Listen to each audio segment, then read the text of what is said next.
eu fiz uma pergunta antes sobre as exportadoras, só que a gente viu que teve uma queda forte nas ações do mercado interno, né? Nas ações aqui dentro do Brasil.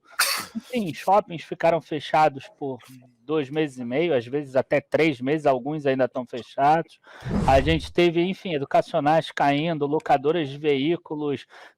Outro dia eu estava analisando a Unidas, por exemplo, o valor médio da locação caiu de 70 e poucos reais para 50 reais. Lojas de varejo que ficaram todas fechadas, a gente pode falar de Riachuelo, de Renner, de C&A, de Marisa, enfim, várias empresas dentro do Brasil ficaram fechadas, algumas delas vão sofrer mais porque elas já têm dívidas mais altas, então rolar essa dívida ou pegar um capital de giro vai ser mais caro, mas muitas delas deram oportunidades. Então eu queria saber de você o que vocês estão vendo, não agora nas exportadoras, que talvez fosse até um pouco mais óbvio com dólar mais alto, mas dentro daquelas que podem realmente se recuperar mais rápido aqui dentro do Brasil. Ou construtoras também, enfim. Olha, assim, hoje ainda tá assim, não sei até quando, mas hoje é mais ou menos o seguinte: atira para um lado que você vai acertar uma empresa que tá barata. Na bolsa tá Boa. mais ou menos assim, né? Então vai um pouco.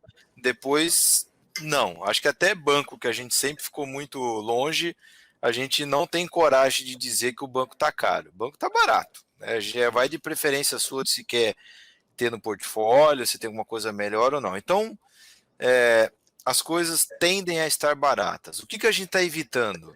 A gente está evitando empresa que tem risco de descontinuidade. Então, se a empresa se enrolou no capital de giro, tem uma dívida de curto prazo muito grande e tem aquele risco da empresa ou desaparecer ou de ter uma mega de uma diluição por conta de aumento de capital, isso muda muito a sua base como acionista. Então, você achava que a empresa vale 10, a empresa caiu para 3, ela faz uma emissão gigantesca de ações a 1,5, o máximo que ela vai poder valer de novo é 2, 2,5. Então você fica, aquele 10 que você imaginou não acontece. Então a gente tá eliminando essas coisas do nosso rol de escolhas, né? A gente acredita que a gente não tem nenhuma dessas. No passado, 1 ano atrás, 2 anos talvez, a que mais se aproximava disso era a Login. A Login possuía um risco de descontinuidade, né? Se o Brasil desse uma ré gigantesca com aquela dívida que ela tinha, ela poderia ter que chamar um aumento de capital num preço muito abaixo que ela estava sendo negociada. Por isso que tão logo o mercado deu a chance, ela fez uma emissão e resolveu o problema de continuidade dela, né? Reforçou o caixa. Então hoje a gente olha empresas do tipo CVC, aéreas, uma ou outra incorporadora. Isso não tem nada a ver com Ezetec, Cirela, essas daí estão bem arrumadas no capital, não tem risco. Mas essas empresas deixam a gente um pouco receoso, a gente não precisa se meter com elas. Que nem o Luiz gosta de falar, a gente gosta de moleza. Então essas não é tão moleza. Para as outras, shopping, né, empresa educacional, varejo que está com o caixa reforçado, pode falar de nomes, algumas coisas que a gente tem, outras que não, mas vamos falar só, jogar nomes. Você pega shopping, qualquer um deles, né? Você pega Aliança Sonai, a gente tem Iguatemi, a gente não tem, mas está bem, Multiplan, todas essas vão sofrer no curto prazo. Curto prazo não é tão curto assim, é o primeiro trimestre, o segundo, talvez o terceiro. Aí você vai para outras varejistas, Riachuelo, Renner, Arezzo, coisas que vendem pouco por internet e precisa de uma loja física, vão sofrer, estão sofrendo. Locadora de veículo, que você falou da Unidas, pode colocar Localiza, Movida na história, estão faturando menos, né, do que poderiam. Mas essas empresas, elas aguentam muito tempo de pandemia. Anos de pandemia. Se pegar a Renner, ela é caixa líquida. E concorrentes dela não tem dívida, né?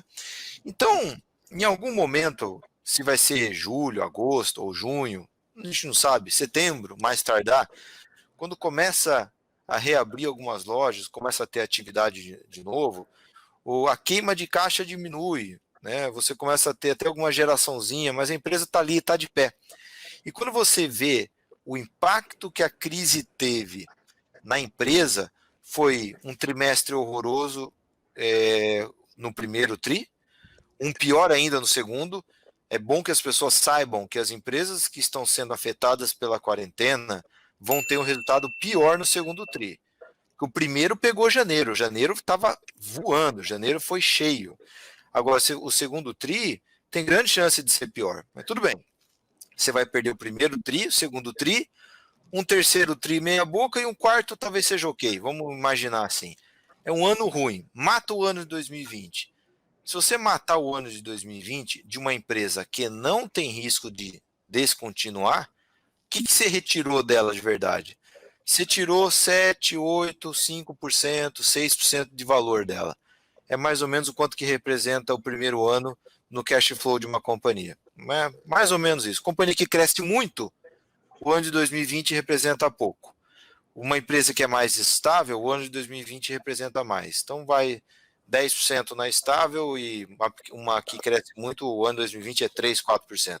Então é isso que a empresa perdeu de valor de fato. Então, essas empresas que não possuem risco de descontinuidade perderam mais ou menos essa ordem de grandeza de valor, aí você olha para elas na bolsa, você vê que elas caíram 40%, 35%, algumas metade do preço, e é aí onde a gente tem aproveitado mais. É aquilo que não perdeu o valor fundamental demais, e a gente confia muito na empresa. Então, algumas que são bem sabidas, que ainda não recuperaram, que a gente tem, a Cogna é uma delas, né? Continuidade das escolas, ensino à distância, ângulo, PH, ensino básico, faculdade enchendo matrícula, ao longo do tempo as pessoas vão continuar estudando, vai mudar, né? E ela está indo cada vez mais nessa linha de tecnologia, de plataforma, ela tem a jornada dela e não vai ter problema nenhum. Graças a Deus que ela fez uma oferta antes da crise, então dá para ela tocar a vida sem se preocupar com o capital.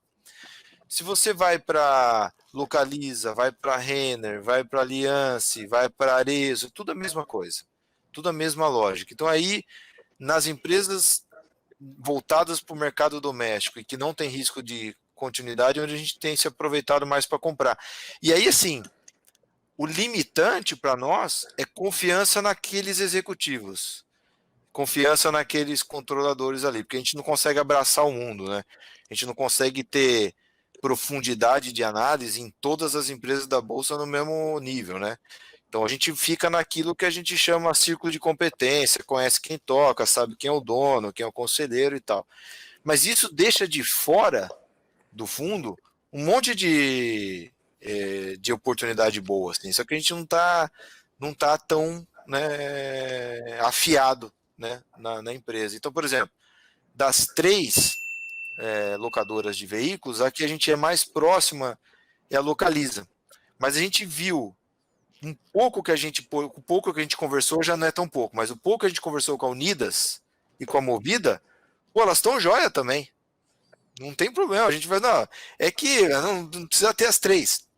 Então, assim, a gente tá deixando muita coisa boa que o fundo não precisa ter, né? Não consegue ter. A gente está com 16 empresas nos fundos, é bastante para a gente. A gente não gosta de ter muito mais que isso, até para a gente poder acompanhar, né, ter os números na vírgula. Então, eu acho que a gente está no momento ainda de atira para um lado que você vai derrubar um pato. Ainda está mais tranquilo.